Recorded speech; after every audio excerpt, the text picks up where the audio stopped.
All right, Janay, it's been a little while since we've seen you. Talk to me about what the last year has been like since we last saw you step in the cage.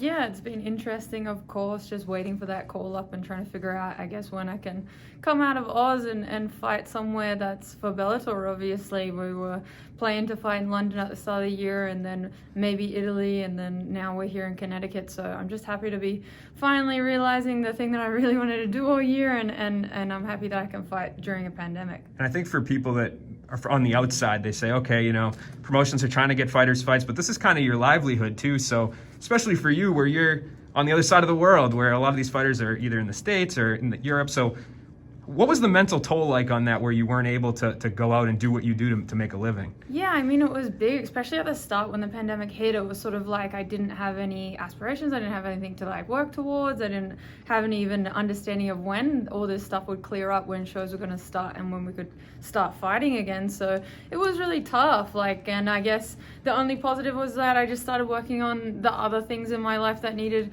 a little bit more attention. And I also kind of started endeavoring in more things. And I ended up with good collaborations with good brands and stuff, and doing other stuff. So stuff that I don't think I probably would have done during, if it wasn't for COVID. So it's sort of a positive and a negative. At the start it was tough, but then it sort of opened itself up and ended up being good. And one of those opportunities you're talking about is Bose. You were in their commercial. How did that come about? I mean, we don't see that many MMA fighters featured in a big commercial like that. So yeah, for sure. I mean, it was great. They were obviously shooting in Sydney, and that's where I'm from, where I'm living at the moment. So I obviously casted for it, went through, everyone pushed for me, which was really good. And so I ended up doing two campaigns for them, and then they wanted to collaborate more.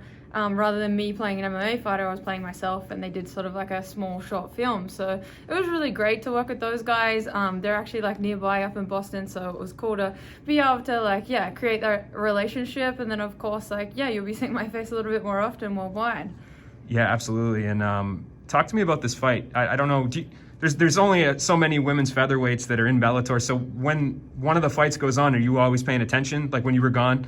So yeah. Did you see Jessie's fight against Jessie Budds, and kind of what did you think of that, and what you expect to see out of her on Thursday? Yeah, it was great. I mean, obviously I didn't know much about Jessie. She had only fought at Toledo before that, so I didn't really know much about her. But obviously fighting Julia sort of stood out a little bit more and gave me the opportunity to pay a little bit more attention. And I guess pretty much after that fight, it was definitely something that me and my team wanted. We were kind of because of the, I guess, lack of options, and just with everything being unknown at the moment, we were I guess Jessie's out of Connecticut, it would be easy for her to fight again. At the time I was following her on Instagram, so I saw that she was keen to get back into it, and I was like, perfect, that's great for me, that's what I would like too. So yeah, we jumped on the opportunity. I thought it was a pretty good performance from her, as much as she didn't come away with the win, and stylistically it's a good matchup for me, so it's good that we're here and finally getting this matchup done. Yeah, and the division's interesting in Bellator right now. You got Cyborg as champ, you got Kat Zingano. What did you think of Kat's fight? And I guess, is that a fight that interests you sometime down the line? Yeah, definitely. I would love to fight both of those ladies, especially I guess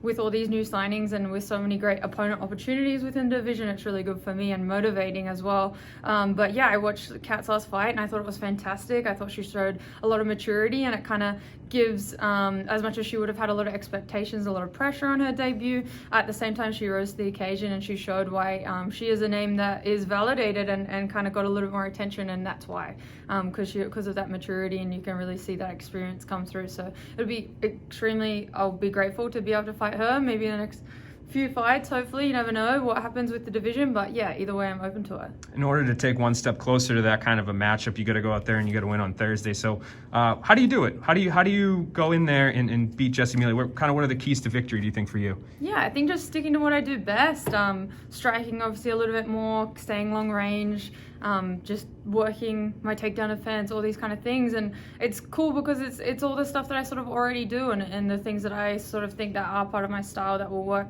stylistically well against someone like her. So yeah, I just kind of reckon that, especially for this fight, I just be me and be the best version of myself and perform the best that I can the way I do in the gym. So I'll be able to do that again on Thursday.